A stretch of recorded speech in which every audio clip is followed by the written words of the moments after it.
O sonho de Karina.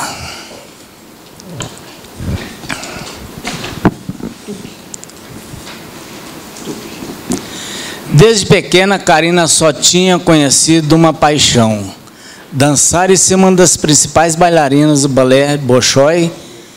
Seus pais haviam desistido de lhe exigir empenho em qualquer outra atividade. Os rapazes já haviam se resignado. O coração de Karina tinha lugar somente para o balé. Tudo mais era sacrificado pelo objetivo de um dia tornar-se bailarina do Bolshoi. Um dia, Karina teve sua grande chance. Conseguiu uma audiência com o diretor master do Bolshoi, que estava selecionando aspirantes para a companhia.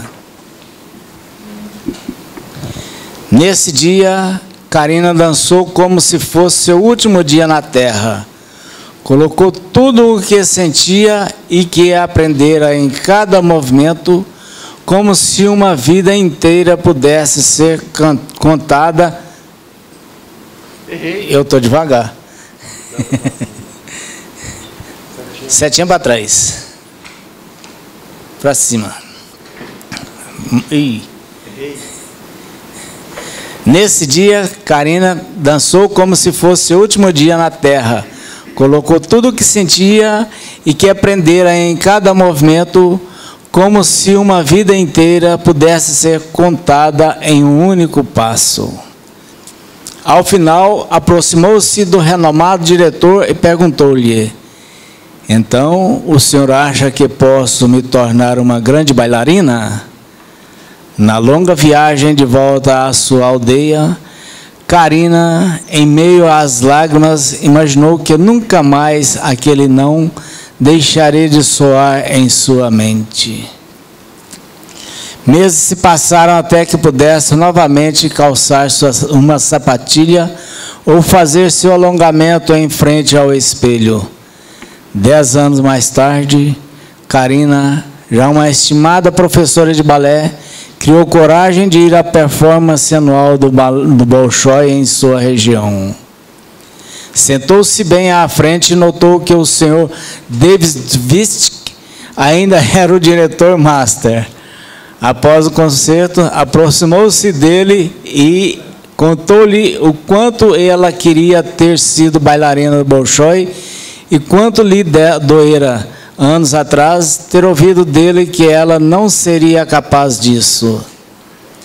Mas, minha filha, disse o diretor, eu digo isso a todas as aspirantes. Com o coração ainda aos saltos, Karina não pôde conter a revolta e a surpresa, dizendo: como o senhor poderia cometer uma injustiça dessas? Eu poderia ter sido uma grande bailarina se não fosse o descaso com que o senhor me avaliou. Havia solidariedade e compreensão na voz do diretor, mas ele não hesitou ao responder: perdoe-me, minha filha, mas você nunca poderia ter sido grande o suficiente se foi capaz de abandonar o seu sonho pela opinião de outra pessoa. Uma opinião só pode atingir você de duas formas: te fortalecendo em sua jornada ou acabando com suas esperanças. Só depende de você qual caminho seguir. Boa semana. Tem pauta aí? Mas é terrível, né, rapaz? Tem que ter muita personalidade a Karina aqui, porque senão desmancha mesmo. Vai lá. Eu tenho, às 8h30 eu tenho uma consulta médica. Olha, mas você já é segundo aqui, não é primeiro, não. Erra, mas então tá bom. Já tem uma pauta na frente. Mas então vamos lá. Vai lá. Duas coisas: seguro de vida e também contabilidade digitalizada. Espera aí só um pouquinho. Contabilidade? Digitalizada.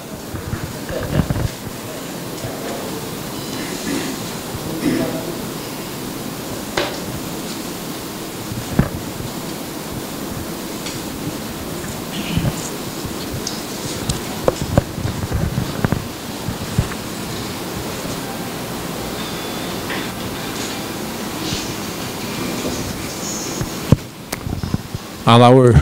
Imposto de renda, pessoa física. Opa.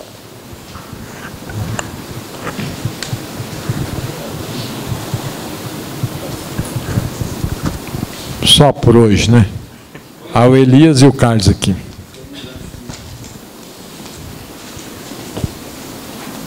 Põe esse CD. Vai falar?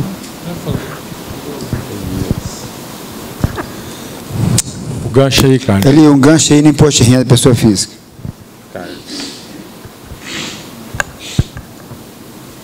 Ok. Vamos aqui, equiparação salarial, Ronan. Boa noite, colegas. Boa noite.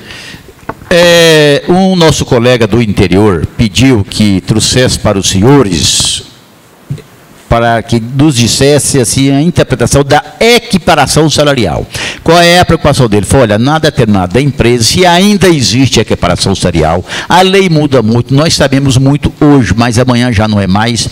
A empresa tem ali um empregado que trabalha lá há 20 anos, tem um salário bastante significativo, um exemplo aí, no caso, ganha lá 10 mil reais na empresa, às vezes até pela antiguidade, na empresa tudo bem. Tem um outro que ganha lá na empresa 3 mil reais e já tem 4 anos na empresa. Os dois fazem a mesma função, um se retira, o outro faz, um independe do outro para trabalhar. Só porque esse que ganha mais é aquele que é tido como ali o responsável pelo setor, mas nada em carteira, certo? Que é um consultado, mas o conhecimento é a mesma coisa, faz a mesma coisa. Então ele pergunta, há uma equiparação salarial nessas condições? O nosso colega está perguntando. Aí eu deixo com vocês para os comentários. Daí tem conhecimento aí? Você é o nosso grande mestre nisso aí. O Geraldo também é bom nesse aí. Isso, Geraldo. Não vou falar. Fala aí, comenta aí. Bom, na legislação atual, eu não gravei ainda se tem alguma alteração nesse sentido. Mas anteriormente era observado o paradigma no período de 2 anos da atividade. Ambiente, função e horário. Tudo isso era observado. Mesmo ambiente, mesma função, mesmo salário, no período de 2 anos que era verificado esse paradigma. Agora, com as mudanças pela nova lei, eu não gravei de memória ainda se houve e o que houve.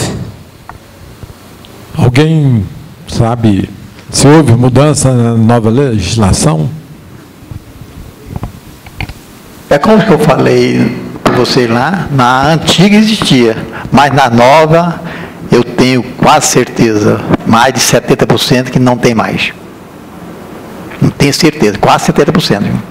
Os senhores concordam também com isso? Não, né? Ou realmente é um fato para nós que, né, que traz aí até uma certa preocupação, né? Porque nós convivemos muito com isso, com empresa que tem empregado muito antigo, outro menos, salário diferente. E o colega me perguntou, e eu fui aqui e falei, rapaz, eu sei que existia no passado a equiparação salarial, conforme você está dizendo, mas agora eu preciso do apoio dos colegas. Então, eu quero que leve lá para o grupo de estudo, joga-se isso lá, vê se alguém passou por isso, se alguém pode adiantar para mim. O Adair já deu aí, falou os comentários dele. Carlos Pereira, eu te pergunto, sobre a equiparação salarial. Você saiu, eu vou te dizer para você, você também vive muito. A empresa, isso é um colega do interior que está nos questionando. A empresa tem lá um determinado empregado, que o salário, ele até contou, o salário é 10 mil reais. Esse cada um ganha 10 mil reais, porque tem muitos anos na empresa, parece que tem quase 20 lá na empresa. E tem um outro que tem 5 anos, recebe 2 mil, tem 5 anos. Mas faz a mesma coisa, faz a mesma coisa na empresa, mesmo conhecimento, tudo direitinho. Não depende do outro para desempenhar atividade, que trabalha tudo junto. Aí ele quer saber se isso configura uma equiparação salarial. Ô, Fábio, consulta para nós aí se na nova legislação trabalhista existe a equiparação salarial. Ok? Depois a gente volta aí. Vamos aqui com o José Walter, falar de seguro de vida.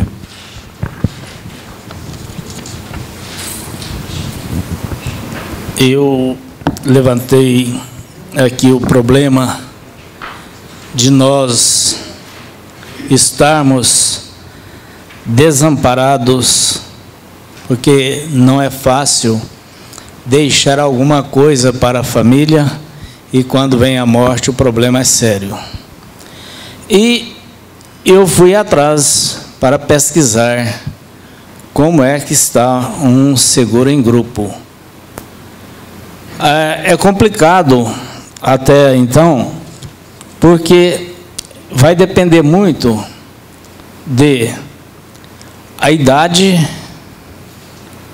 certo? E depois de definir essa idade, vai definir os preços. Está mais ou menos uma vida de 50 mil reais, em torno de 15 reais por mês. Se eu saio, comunico lá para eles, o administrador do grupo é que vai ficar responsável, quem sai e quem entra, né? Então, eu fui, trouxe, e compete agora a diretoria ver se vamos chamar a pessoa para fazer esclarecimento mais amplo e se nós vamos fazer, hipoteticamente, uma assembleia para tal. Então, este foi o que eu trouxe. Então, nós vamos precisar, vamos ter que fazer uma planilha de apoio para cálculo de vidas, que vai depender do nome, do sexo, da atividade profissional, que todos é contadores, data de nascimento, valor do capital, situação da vida, de vida. Vai depender do perfil da pessoa. Então. O perfil da pessoa. Então, aí, juntando tudo isso, eles vão fazer, eu acredito, que faz mais ou menos um rateio e estabelece o preço. Vamos supor, igual você colheu esse dado aí, 50 mil reais é para uma pessoa de quantos anos? Não, a pessoa mais velha, então está em torno de 50 mil reais. Pois é, 50 mil reais seria o perfil de uma pessoa de 40 anos, 50 anos? Eu acredito que seja até mais, em torno de uns 60. Será? É isso que tem que ver. Será? Eu estou achando esse seguro muito barato. Ele é a administradora administra um seguro que é da Porto Seguro. Então, um seguro muito confiável, né? É, correto. Agora, eu pergunto, é possível, vocês querem levar em frente, quer que traga a pessoa para a gente ver a possibilidade? Eu vou passar a palavra para o presidente, mas você, não sei se você deve lembrar, veio uma companhia de seguro aqui já no nosso auditório, oferecendo para todos nós e deixou nós como se incumbisse de, se fosse procurado, passar para eles. Não apareceu um oferecendo, interessado no seguro. Mas vou passar para o presidente, depois eu passo para o diretor Ronan aqui. Eu não me lembro disso, pois é. Não é da minha época. Bem, pessoal, o negócio de seguro, certo? Eu diria que é coisa do diabo. Porque quanta gente já morreu por causa de seguro, né? Eu diria também que era excelente o GBOX. Passei 5 anos pagando GBOX. No dia que saí de lá, a primeira coisa que ele falava, eu não achei seu endereço no mandato do Paraná. Agora, onde que essa firma agora? Segundo, para que o sindicato assuma isso, era necessário que a pessoa sindicalizasse. Então, a sindicalização mal seguro, certo? Já parece que não é viável. Então, todo mundo, eu não posso vincular, certo? A lei fala o seguinte, ninguém é obrigado a se associar. Aí eu vou oferecer um seguro, vinculado à associação, certo? Aí começa a confusão. Mas nada impede, certo? Um dia a gente convoca a Assembleia para isso, certo? Você estraga a pessoa, vê se é viável ou não, certo? Para a gente conversar também, certo? É claro que essas coisas entram sempre no coração quando a gente vê um caso, certo, que afetou, né? Então mexeu com a gente, certo? Que a família ficou separada, tudo mexeu, mas infelizmente essa é a vida, certo? Então, nós colocamos aqui um plano de saúde. A Agência Nacional de Saúde deu em cima da gente até a gente acabar. Se fosse um seguro nosso, também não poderia. Agora tem que contratar uma empresa de seguro, certo? E que segura, que nós vamos pensar assim, que essa empresa poderá dar de amparo para nós, certo? Que ele vai trazer para nós? Se chegar aqui só 100 pessoas que quer só, será que ela é viável isso? Será que não tem um teto, certo? Ó, você, para me fazer isso aqui por R$15, você tem que me apresentar no mínimo 1.000, certo? Provavelmente vai ser assim. Não é fácil a gente mexer com o seguro não, certo? Agora um seguro, certo, não fica barato não, né? Tá ligado. Em primeiro lugar, não é um pecúlio, é sim o seguro. Se eu amanhã sair, eu não tenho que ir atrás para pegar o que eu já paguei, não. Porque ele só cobre quando a gente está participando do grupo. Lógico. É? Inclusive, então, se você estiver atrasado e acontecer um sinistro, você não recebe. Não recebe, justamente. É? E eles seguram, me parece que acima de 10 vidas está segurando. Agora, eu acho que nós temos que, se a diretoria achar por bem, por exemplo, pede, vamos dizer assim, o Wesley ele faz um chamamento para a pessoa responder, que seja via internet, o que acha, se é viável o quê, né? Então, eu acredito que é possível, porque nós temos que lutar um pouco também, porque, igual o Everaldo falou, é triste ver uma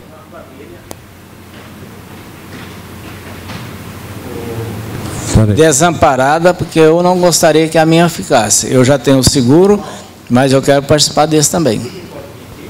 Oi? Eu não sei. Verifica a empresa, aí tu pode colocar no site. Fala no seu microfone aí. Correto. Empresa, a gente coloca no site que a pessoa vai falar sobre seguro na sexta-feira, tantas horas. Ver quantas pessoas vão vir. Dá interesse, né? Ok. Você quer falar, Ronan? O Ronan vai falar aqui, Fábio, depois eu passo para você. Zé Walter, é pertinente a sua colocação e a sua preocupação com a classe, assim como nós também nos preocupamos com nossos familiares, nossos amigos. Tá? Igual nós falamos aqui na reunião anterior, nós sabemos o quanto é importante a pessoa ter um plano de saúde, dar uma certa estabilidade para a pessoa, a segurança e tudo. E nós, a diretoria, sofre em administrar isso aí. Agora, eu penso que essa ideia sua é louvável, mas primeiro, vamos pegar essas empresas que naturalmente é uma boa empresa que você escolheu no mercado, nós convocamos aqui, anunciamos aí no site, como principal pauta este assunto, convoca o pessoal, a empresa vem, vai falar para nós sobre a empresa, para todos os associados, os internautas sobre aquilo, vamos conhecer primeiro a aceitação do pessoal, se realmente quer isto aí, sobre esse seguro, explicar as condições, onde cada um possa fazer uma pergunta diretamente para a empresa, inclusive até em termos jurídicos, responsabilidade do sindicato sobre isso também, porque aí pode acontecer um sinistro, uma fatalidade, alguma coisa, vem condições de inadimplência de cada um, como que é o sistema, a exigência da pontualidade, do cumprimento desses pagamentos. Eu acho que antes de nós reunirmos com essa empresa aqui,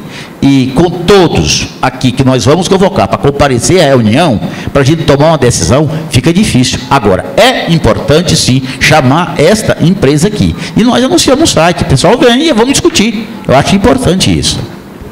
Eu acredito que não só esta, que alguém que tenha alguma empresa que possa vir, então que fizesse 2 ou 3 empresas, porque nós temos que ser o mais cristalino possível com isso, para ver as possibilidades, e o que um traz de informação, às vezes o outro tem outra informação complementar, que vai elucidar esses casos para nós, né? Ok, vamos ver o Fábio ali, depois o Marcelino ali. Não, é mais ou menos por aí onde ficou acertado. É conversar e ver, e depois, como o Zé Walter falou, depois de arredondado, colocar no site e convocar o pessoal. Vamos ouvir o Marcelino. Não, eu quero fazer só um testemunho, porque eu paguei seguro já há uns 35 anos pagando. No final, já estava pagando já dos R$300. Até na BRB, é a seguradora lá no BRB. Só que a seguradora quebrou. Entendeu? Até eu pagar tanto benefício, tanto prêmios, e tantos prêmios, tanta coisa, e ela quebrou. Aí ela veio com um chama de recuperação que eu ia pagar uns R$600, R$700. Tinha que fazer o quê? Parar. Eu briguei que o tempo todo com a minha mulher, falei assim, você está pagando esse seguro tão caro, por que você não faz o PIC, vai pagando um PIC aí, simplesmente você não vai perder o que você está pagando, né? Quer dizer, perdemos tudo, né? Então, o que nós pagamos, nós perdemos. E a seguradora quebrou. É verdade. Na verdade, o seguro eu estou achando, o Zé Walter trouxe uma tabelinha mais ou menos aí, não é definitiva, porque você vê, esse benefício social familiar que estão cobrando, R$22 para pagar um prêmio de R$700. Quer dizer, se pagar R$15 para 50 mil, é para se pensar.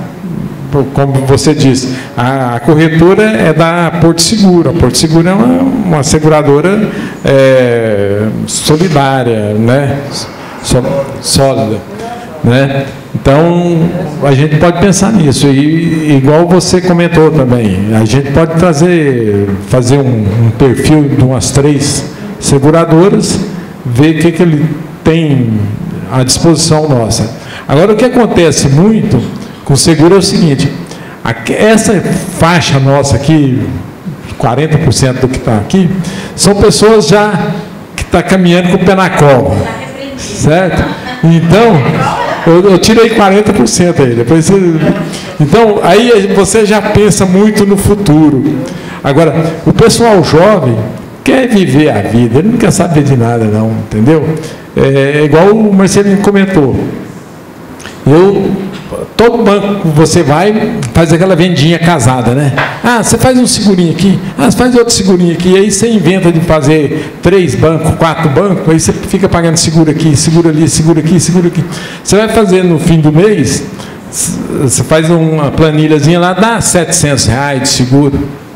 Aí, igual falou, eu peguei e tirei tudo, de vez de fazer um pique, eu pus no Brasil Prévio. Acho que eu tenho um valor lá hoje superior ao prêmio. Entendeu? Então, eu acho que, mas, como diz, a gente aqui no sindicato aparece tanto assim, a gente que convive com todo mundo, aparece tantas propostas ou então exemplos de pessoas que você nota para ele assim, fala assim, poxa, essa pessoa aí é uma pessoa idônea, deve ser bem estável, tal, tá bem. De repente você descobre que ele nem contribui para a Previdência.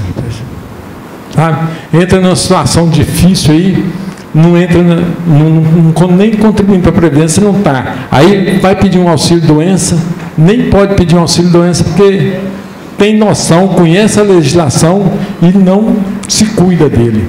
Então, tem isso tudo na vida. E nós que mexemos com gente, a gente tem esse perfil de toda essa gama de gente.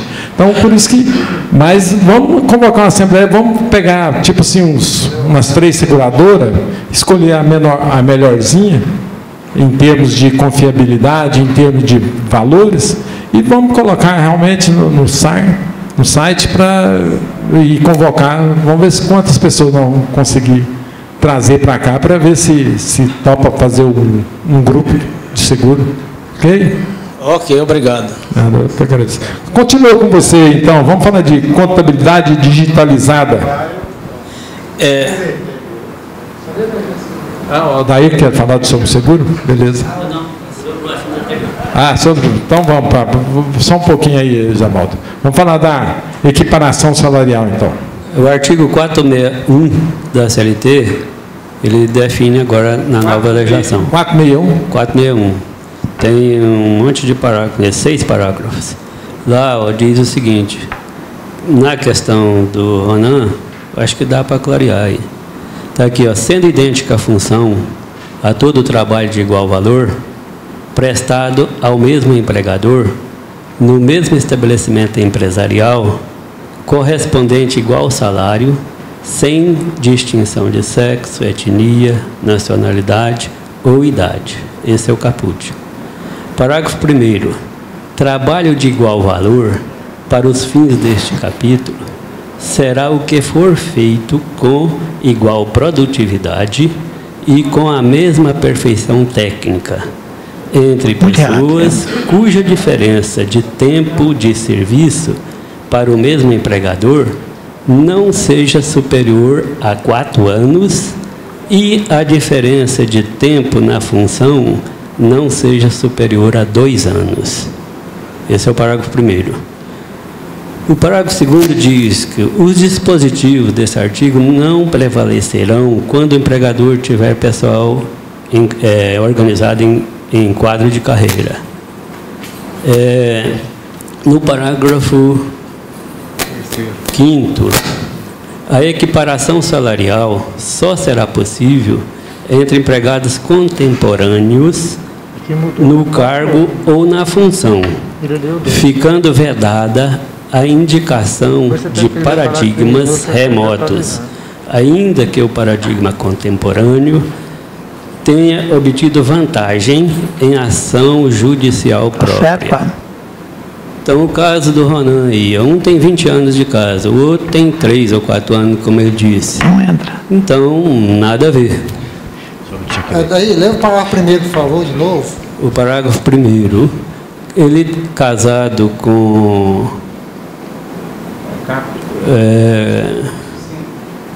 o 5, é que tem que ser analisado. Você já não focou aí, não? Não, lê só o parágrafo 1º de novo aí, por favor. Parágrafo 1º. O trabalho de igual valor para os fins deste capítulo será o que for feito com igual produtividade e com a mesma perfeição técnica entre pessoas cuja diferença de tempo de serviço para o mesmo empregador não seja superior a 4 anos e a diferença de tempo na função não seja superior a 2 anos. Basicamente, o que mudou foi isso aí da antiga, né? Passou para 4 anos, que não existia na legislação antiga. Pois não existia. E o outro parágrafo aí, ele diz... tudo bem, o parágrafo 1º veio clarear o caput. E o parágrafo 5º, ele está dizendo que a situação antiga de paradigma não prevalece, só dentro do período contemporâneo, né? Ou seja, mesmo tempo, mesma função, mesmo estabelecimento, mesmo ambiente, mesma produtividade. Então mudou pouca coisa. Então, colega internauta, é o Aldair, o nosso professor, viu? Está aqui, inclusive, a gente agradece muito, Aldair. E aqui é esse grupo de estudo, que é tanta coisa para nós contadores estar atento, que de repente a pessoa pergunta, e a gente tem a dificuldade de responder. Igual o Aldair já colocou, aqui nesse parágrafo, diz aqui, que não haja diferença do tempo de serviço entre os empregados da mesma função superior a 2 anos. Então, pronto, matou. Então, se você tem um empregado lá, que ele recebe 10 mil reais, mas tem 20 anos de trabalho com você, e um outro que tem o tempo mais que receba, ou outros que recebam até salários, mas ninguém é superior a 2 anos, não equipara salário. 2 e 4, né? 4 anos. Então está no artigo, né, Dair? 461 e 460. fala sobre isso lá da CLT. Daí, na sua leitura aí, só para esclarecer bem, se eu tiver uma diferença de 4 anos, eu posso ter diferença de salários? Sim, porque eu não olho esse período daqui, ó. Mesmo empregador e não seja superior a 4 anos. Pois é, então, trabalhando para o mesmo empregador. Eu tenho... Você vai verificar a função, 2 anos. E o mesmo empregador, um período de 4 anos. No parágrafo primeiro do artigo 461. Só para esclarecer, assim, para clarear. Eu tenho dois empregados na mesma função, porém um tem 10 anos, o outro tem 2 anos. Não há equiparação. Pois é isso aí. Quer dizer, ele já está acima de 4 anos. Então, se ele tivesse 2 anos, ambos teriam a equiparação. Isso, tem que observar a função também, o período de função. A função é o... Ok. Então, agora acho que ficou esclarecido. Liga para nós a energia aí. Vamos voltar com o Zé Walter aqui, então. Eu estava aqui pensando, fazer uma brincadeira. Já pensou se fosse equiparar todo mundo? Coitado da Juventus, né? Que o Cristiano Ronaldo foi ganhando 11 milhões por mês. Se fosse equiparar todo mundo, estava perdido, né? Mas, na realidade, se você levar a sério, ele não vai ter mais de 4 anos lá. Ele vai ser mais novo do que outros que já estão lá e vai ser o salário superior a todos eles. Pois é. E na mesma função, que é atleta. Foi inteligente aí nesse caso. Problema sério isso aí, essa equiparação aí. Mas essa foi só uma brincadeira. Foi válida para um exemplo, né, que está aí visto aos olhos. Mas a pergunta é o seguinte: como conter esse pessoal que está pegando as nossas empresas, falando que vai fazer uma contabilidade, parece que digital, sei lá, por 80, 50 reais? O que é que nós devemos fazer? Eu estou achando que a hora que eu for entregar que vai sair, eu vou pedir, no termo de transferência, pedir a qualificação da pessoa que estará assumindo. Estou certo? Fala aí, presidente. Olha, se eu for falar isso aí, eu vou pôr para fora toda aquela indignidade que eu tenho, é melhor não falar, né?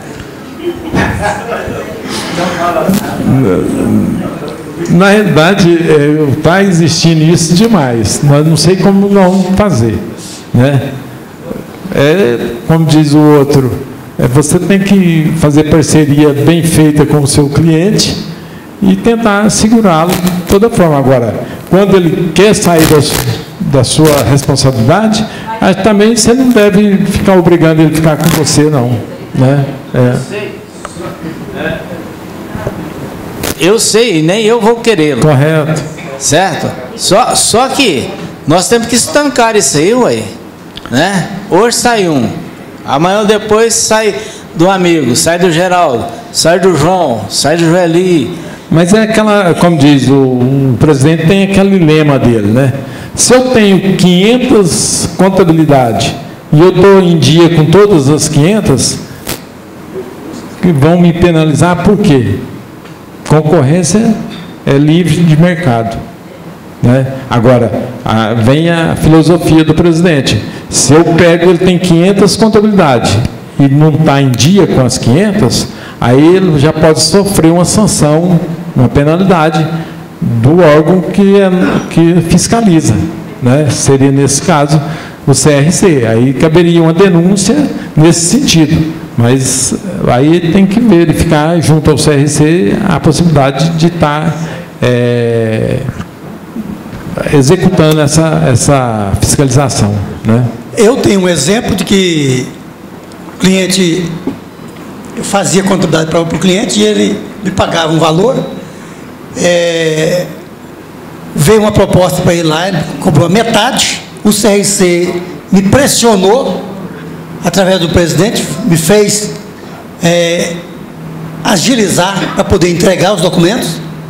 Eu tive que mandar ler o contrato, que eu não estava infringindo o contrato no tempo.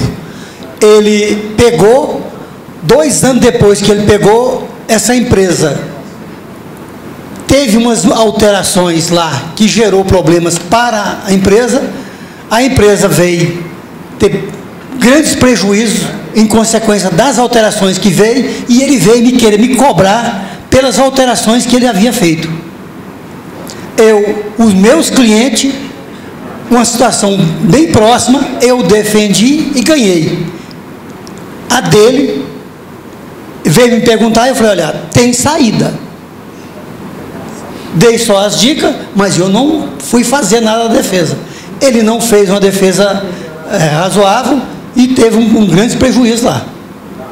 Então, eu digo a você, e o CRC, e ele não fez o trabalho que eu estava fazendo, não. Fez nada. Foi só somente emissor de guia lá. Foi bem provado que ele foi um emissor de guia. E não orientou o cliente em nada. Em defesa de nada, ele sabia orientar. E com o apoio do presidente do CRC na época. O que eu admiro é o seguinte, porque hoje, nós contadores que queremos ser honestos e fazemos tudo mediante a legislação, está tendo uma dificuldade danada de cumprir as obrigações dentro do escritório. Hoje você paga funcionário caro, salário de 3 mil, 4 mil reais para funcionário. Quer dizer, então você tem que ter um retorno bom. E olha lá, você ainda corre o risco de sofrer alguma penalidade em obrigações acessórias. Agora, para um cara que vai mexer com 500 contabilidades digitais, ou digitalizadas, não é impossível que ele vai dar assistência nas 500. Ele tem que ter pelo menos, no mínimo, uns 10 funcionários. Bom, vamos pôr 10 para ter uma supervisão, 10 caras bons. 10 caras bons vão ganhar no mínimo 5 mil reais. Então, 50 mil reais. 500 empresas a 50 reais, igual estão cobrando aí, vamos pôr 100 reais. Vai dar 50 mil, quase que vai empatar. Né? Então, quer dizer, se você fizer uma conta ligeira, não sei, esse pessoal, será que realmente está cumprindo todas as obrigações acessórias? Estão fazendo realmente tudo? Agora, dizem que hoje a máquina está fazendo tudo. Está buscando lá e, né, faz a chupeta lá e faz tudo. Né?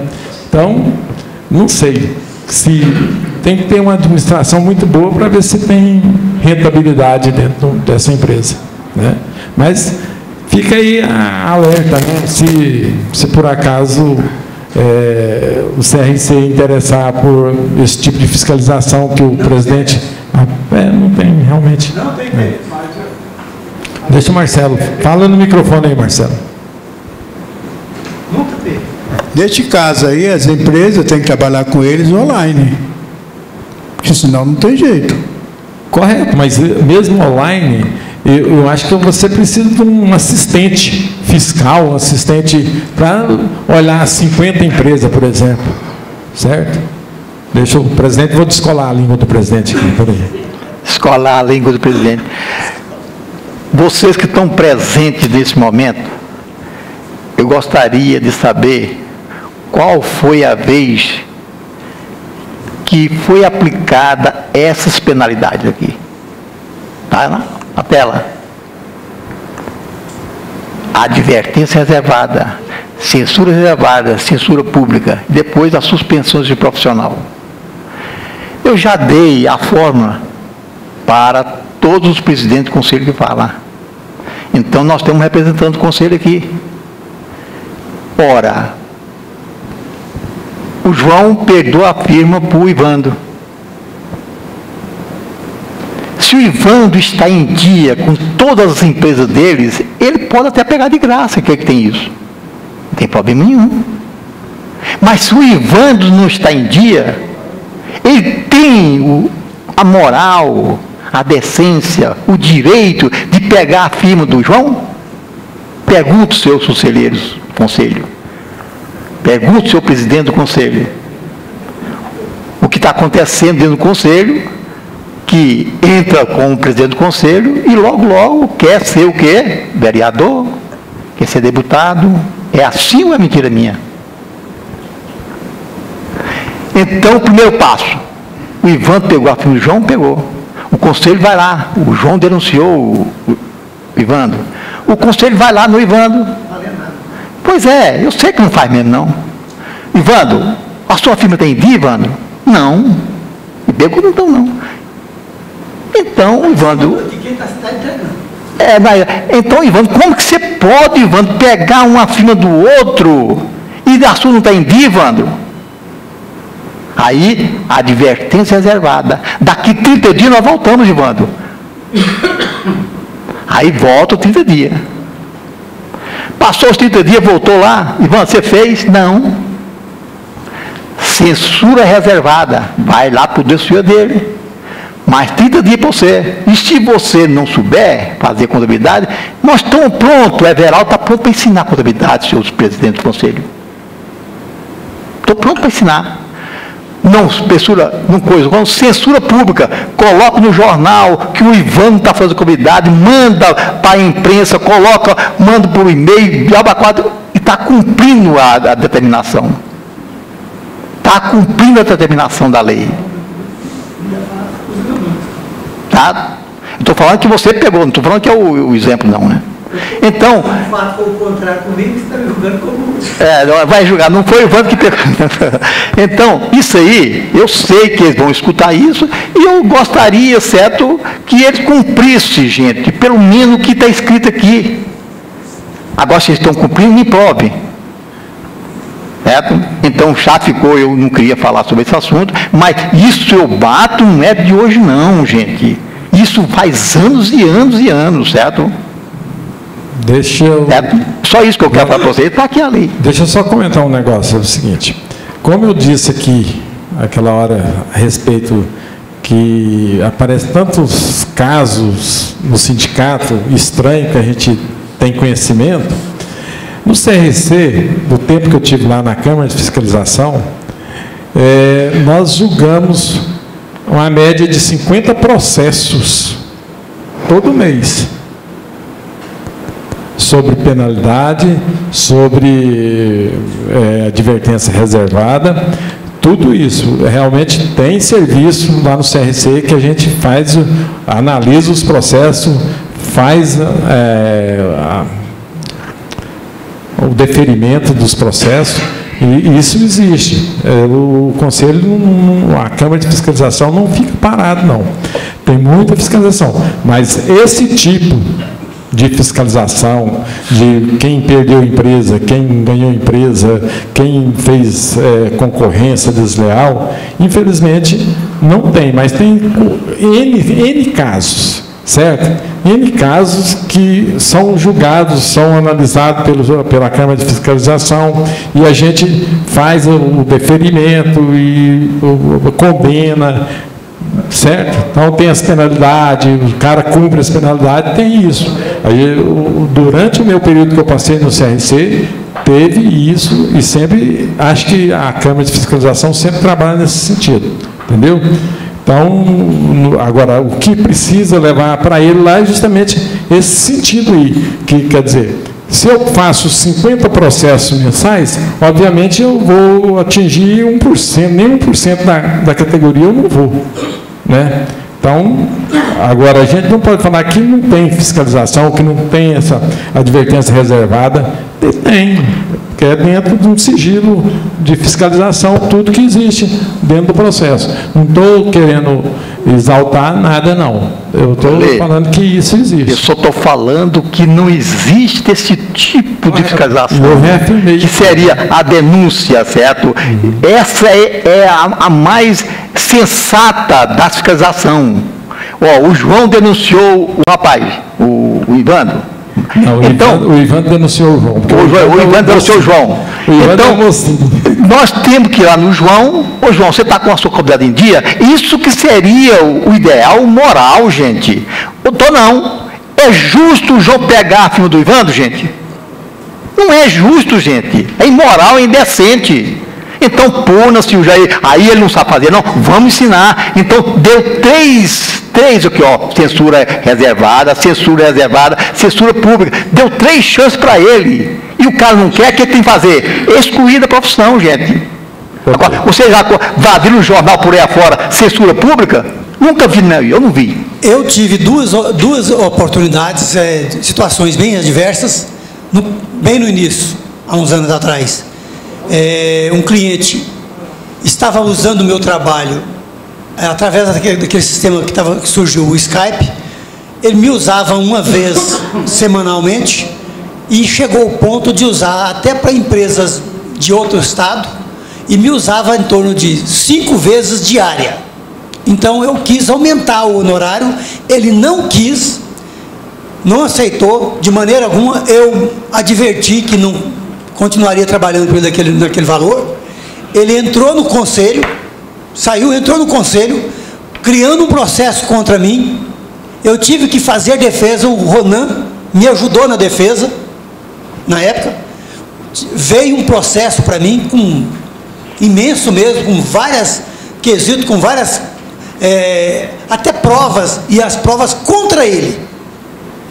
Eu usei o próprio argumento dele contra ele, que nos argumentos dele, ele provava que usava o meu trabalho exorbitantemente e não quis alterar o horário. Por isso, eu tinha por onde querer cobrar mais. E o CRC não verificou a outra pessoa nada e só verificou a mim. Ficou em cima e foi em cima. Cheguei a correr risco dessas advertências. Que eu recebi o processo, tive que fazer um processo bem grande para poder fazer uma grande defesa. Não foi uma coisa simples, o Ronan na época deve lembrar ainda, foi um processo bem árduo mesmo. Eu que corri o risco de ser divertido, o outro lá que pegou não teve nada, e recentemente, há poucos anos aí, aconteceu de que eu estava cobrando um valor, veio esse sistema de aviltamento aí também, o outro colega fez uma proposta bem menos da metade. O CRC, através do seu presidente, usou o pessoal do Conselho, da Câmara de Fiscalização, para pressionar, para antecipar, não cumprir o contrato, que o contrato rezava prazo para poder entregar, queria que eu não cumprisse o prazo, que eu entregasse de imediato. Eu falei que o contrato iria ser cumprido, e cumpri o contrato, entreguei, e a pessoa não fez mais contabilidade da empresa, a empresa passou a não ter contabilidade, e eu, no meu período, tinha todo o trabalho. E o CRC, o que fez? Omitiu, ficando omisso, sem nem fiscalizar a pessoa, e eu tenho prova que aconteceu problemas com a pessoa. E quem foi apenas fiscalizado foi eu. E exigido, sujigado, pressionado a antecipar as coisas. O Conselho está servindo contra quem está fazendo as coisas corretas. Não vou entrar em mérito, não, mas como diz o seguinte: você é o profissional, o outro era empresário, então o CRC não tem como penalizar o empresário, porque o empresário mas deveria fiscalizar e ver por que aquela pessoa, aquela empresa veio a ter problema, e eles não interessam. Okay. Mas foi outro profissional que levantou o problema? Outro profissional que causou o problema na empresa? Causou o problema, foi. Aí sim. Ok. Vamos aqui com o Alaor. Imposto de renda da pessoa física.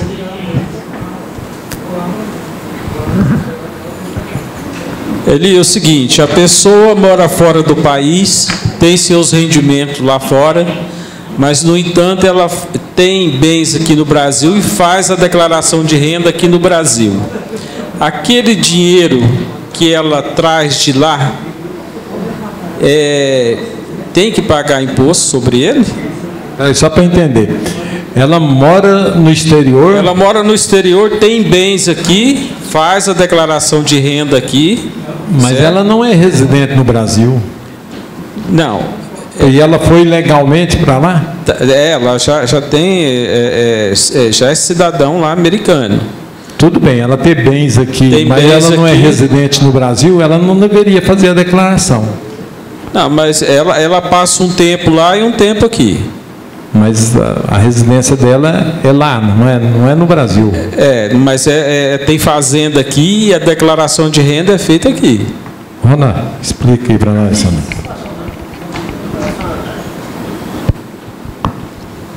Bom, já passou o imposto de renda, a gente até esqueceu um pouco, mas é o que o Eli já colocou aqui. Olha lá, o seguinte, onde eu posso captar na minha mensagem, ela deve ter comunicado a saída definitivamente do país, uma vez que ela mora lá, vive lá no país, porém tem os bens aqui. Se ela comunicou a saída dela do país, ela não é obrigada a fazer a declaração, permanece-se com os bens aqui no país, mesmo que esses bens ultrapassem aquele limite lá de 300 mil reais, mas é dispensado de se fazer a declaração. Só pelo motivo de ter o bem aqui, pode valer 10 milhões de reais, mas ela comunicou à Receita Federal da sua saída lá fora. Fica, então, suspensa a apresentação da declaração. Certo? Aí, igual ele perguntou-se, ela é residente fora ou aqui dentro? Ou ela está irregular lá dentro, lá fora? Mas, pelo que você colocou, ela está lá em situação regularizada há muito tempo, laborando lá naquele país, naturalmente está fazendo a sua declaração de imposto de renda lá, porque ela mora. E aqui está suspensa a obrigatoriedade de apresentar a declaração. Os bens permanecem em nome dela. Esse é o meu entendimento aqui. Não, mas aqui ela faz a declaração de renda dela aqui. Ela pode até estar fazendo a declaração de imposto de renda dela aqui e está fazendo desnecessariamente, porque ela deveria ter comunicado à Receita Federal da sua saída definitivamente do país, que estaria suspensa de se fazer. Agora, se ela, talvez, não sei, por desconhecimento, faz a declaração e envia, não sei se a Receita recebe, mas se está fazendo, está recebendo. Mas ela deve ter comunicado a sua saída. Então, ela não deveria estar fazendo. Aí já tem um erro. Ela não deveria estar fazendo e está fazendo a declaração. Certo? E aqui não tem renda nenhuma, esses bens. Não tem renda aqui. Ou tem? Tem renda, fazendas, vende gado, tem tudo. Bom, tem a atividade comercial dela aqui. Pois é. Não, porque na realidade o que eu acredito é o seguinte: quando você tem patrimônio aqui e ela é residente lá, então ela estaria dispensada de fazer a declaração. Porém, os bens dela que está gerando receita aqui, ela ia pagar ganho de capital sobre os rendimentos. Certo? Agora, o que eu tenho dúvida para te falar, vou pesquisar, é na questão da fazenda, porque a fazenda está gerando receita. Agora, se essa receita vai ser paga, porque vamos supor, se você tivesse poupança, juros e tal, então aluguéis, tudo é ganho de capital. Então você ia pagar os 15% de ganho de capital. Agora, no caso da fazenda que gera receita, movimentação, eu não sei se tudo isso é ganho de capital. Esse eu fico te devendo. Não, acho que não é ganho de capital, não. Porque tem a fazenda, tem empregados, tem tudo isso aí. Eu só queria saber do Ronan. Eu quero ouvir o Odair também. E olha, está falando, é obrigado ou não é? Se ele é obrigado, então não pode fazer, acabou. Agora, se ele não é obrigado, facultativo, então ele está certo. Na minha concepção, ele não deve ter saído do país. Ele não tem declaração que saiu do país. Ele mora lá, ele fica lá um tempo, mora 2 anos lá, mas nunca falou. Então, eu pego, ele é obrigado a prestar declaração. Ele está desobrigado, ou ele não pode apresentar a declaração? Não, na colocação que você fez, se ele está lá, fica o tempo lá, mas não pediu. Vamos supor que ele pediu a residência para lá. Eu pergunto, ele é obrigado a apresentar a declaração ou não pode apresentar a declaração? O fato de ter bens aqui está dispensado de fazer a declaração. Se ele comunicou à Receita a sua saída para fora do país. Se eu estou dispensado, uma coisa, e se eu quiser apresentar? É que eu disse para ele está dispensado. Agora, se ele está apresentando a declaração, ele está apresentando um documento fora da norma da Receita Federal. Então não tá, eu pergunto, ele está obrigado ou não está obrigado a apresentar? Não está obrigado a fazer aqui, se ele pediu se ele quiser fazer, retirada. E se ele quiser fazer? É uma das condições de você obrigado a fazer a declaração, é você residente no país. Sim. Se você não é residente no país, tem autorização que é residente no exterior, então você não está obrigado a fazer a declaração. Mas agora, eu posso. Não sei se pode fazer. Mas eu posso. Vamos ver. Agora, se ele, por opção, resolver fazer no Brasil, ele vai ter que tributar o rendimento de fora. Tem rendimento lá. Então aí ele vai ter que alto. Pois é, vai ter que tributar. Deixa eu, às vezes o Fábio tem uma luz melhor. Só uma pergunta. Ele está como residente ou não residente no Brasil? Não, ele é residente aqui no Brasil, porque ele tem os bens dele aqui, ele fica aqui um período e vai embora. Então, porque aqui tem as condições de quem é considerado não residente. Por exemplo, quem não reside no Brasil em caráter permanente e não se enquadra nas hipóteses previstas na pergunta 108. Aí vem, que se retire em caráter permanente, não é o caso dele. Que permaneça até 183 dias consecutivos ou não, em um período de 12 meses. Fora, ele não fica 183 dias, deve ser isso, né? Ele fica menos. Não, ele vai lá, ele fica lá uns 6 meses, vem para cá, fica aqui 3 meses. 6 meses dá 180, né? Então, 183. Se ele fica até 180, ele continua como residente aqui e pode declarar aqui. Pois é, mas e o rendimento dele que vem de lá para cá? Ele vai pagar imposto? Sim, 118. Vem aqui a 118. Enquanto ele responde ali, deixa a Divina fazer a pergunta dela aí. Fala no microfone. A pergunta responde 118, Daí. O CPF dele no Brasil está regular?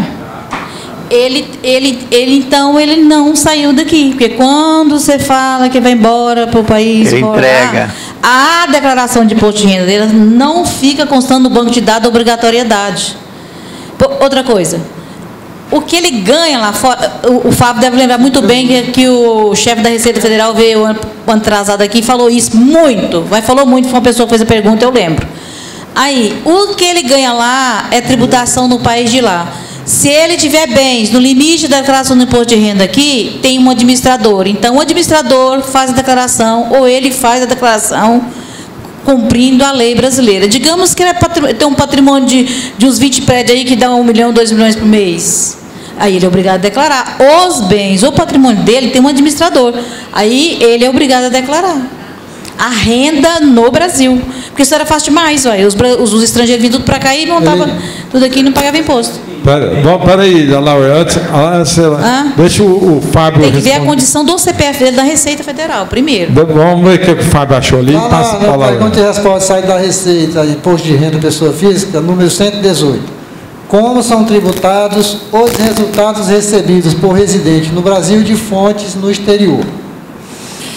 Os rendimentos recebidos de fontes situadas no exterior por residente no Brasil, inclusive de representações diplomáticas e organismos internacionais, observados os acordos, convenções e tratados internacionais firmados entre o Brasil e o país de origem dos rendimentos ou reciprocidade de tratamento, tem o seguinte tratamento: ganho de capital, alienação de bens ou direitos. Já vou no 3 aqui, que é demais rendimentos, né? Que não é nem ganho de capital, nem só que o restante de atividade rural, né? Então vai ser o 2.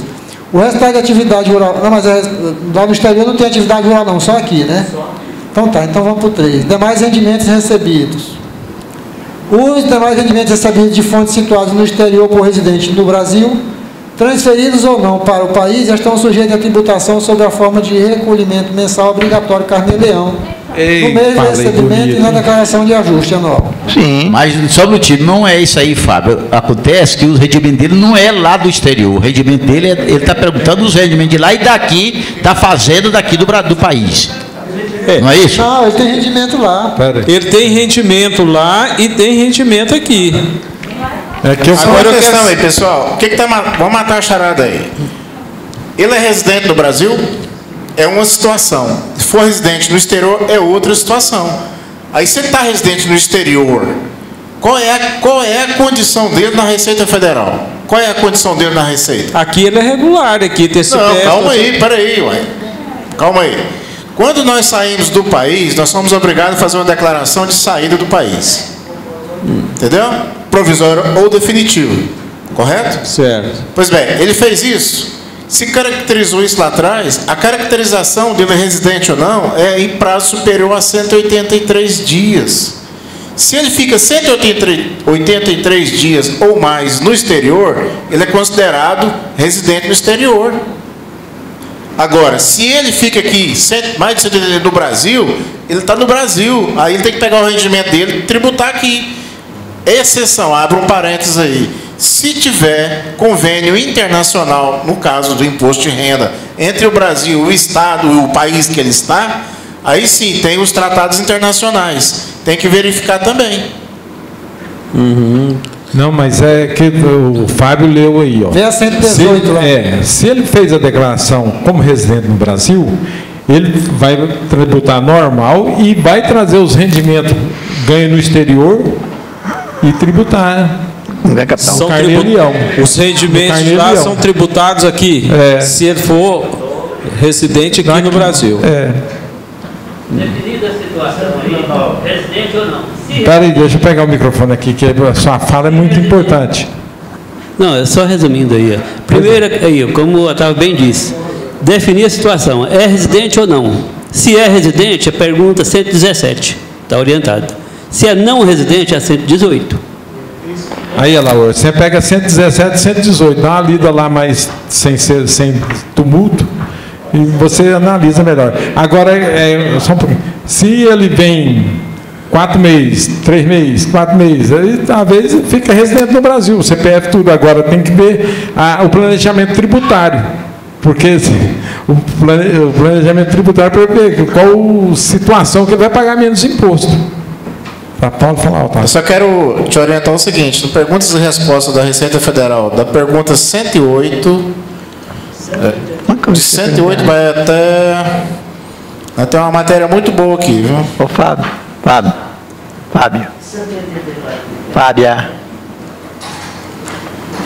A partir da 108, tá certo?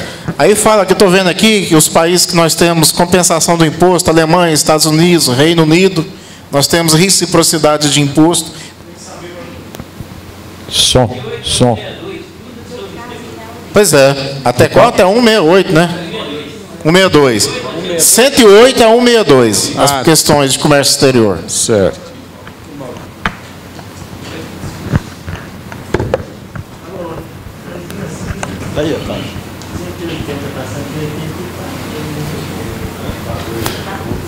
Dentro dessa pauta aí, o Carlos quer uma coisa aqui.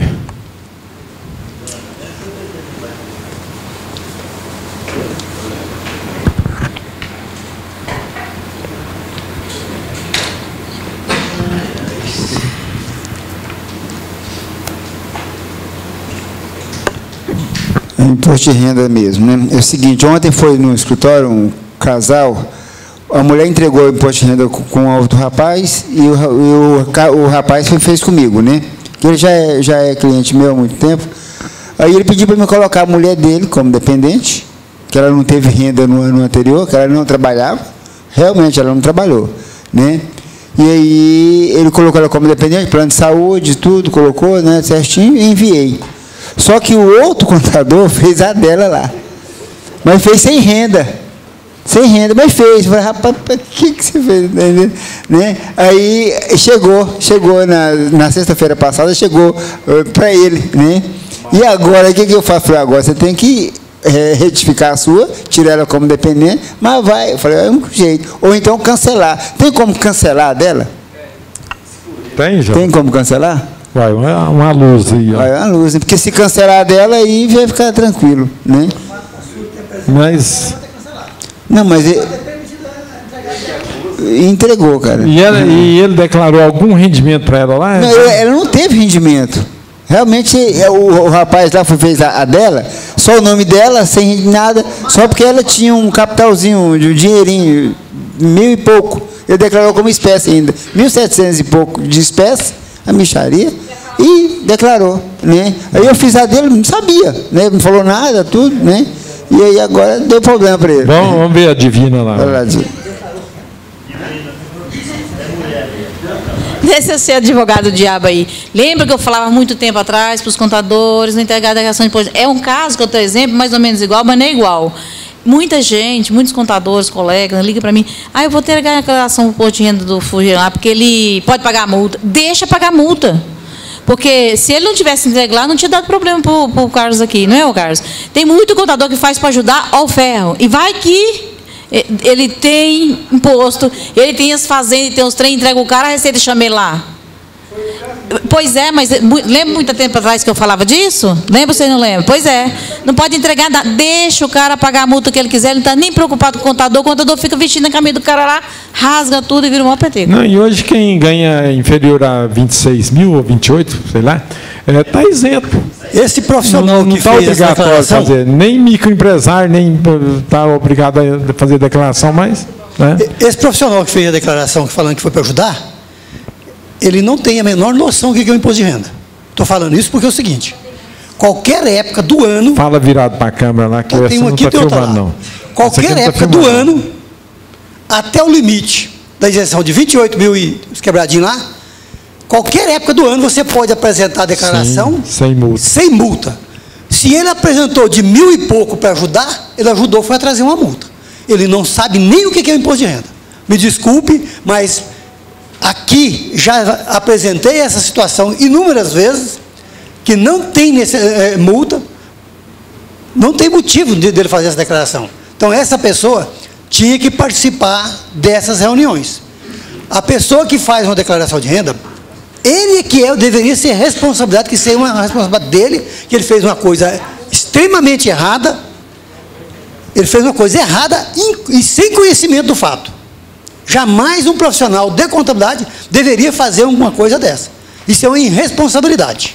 Ok.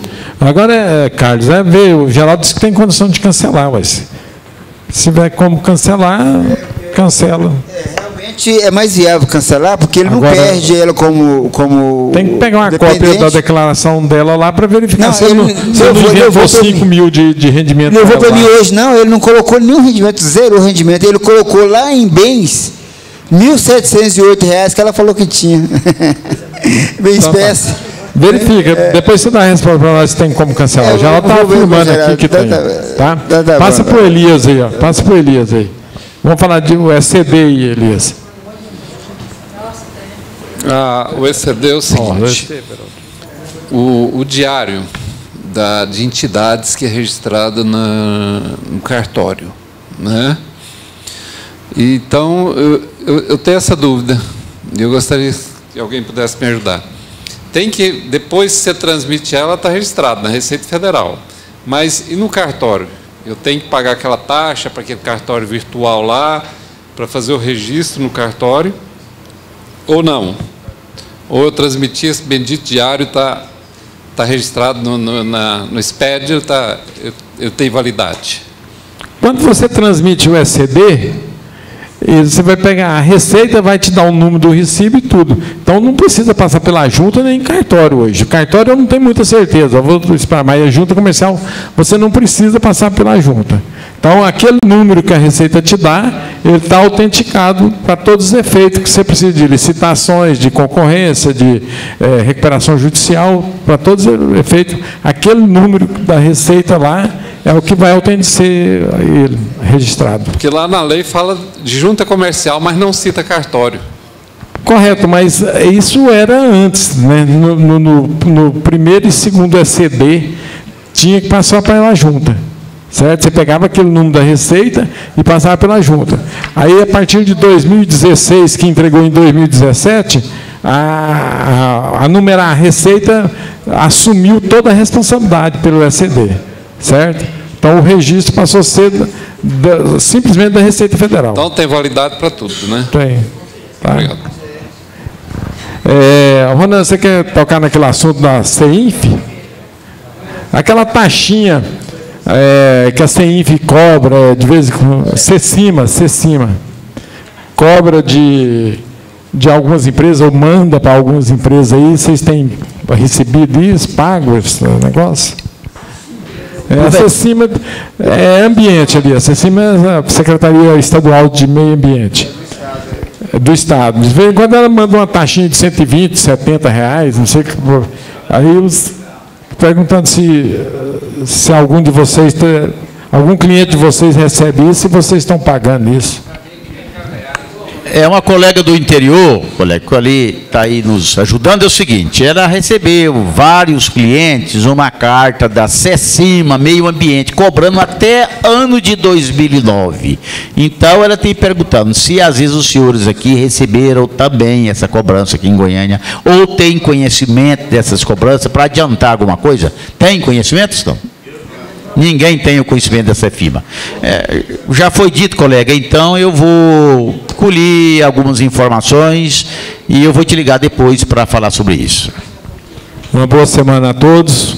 Vamos torcer para o Vila Nova ganhar, hein, gente?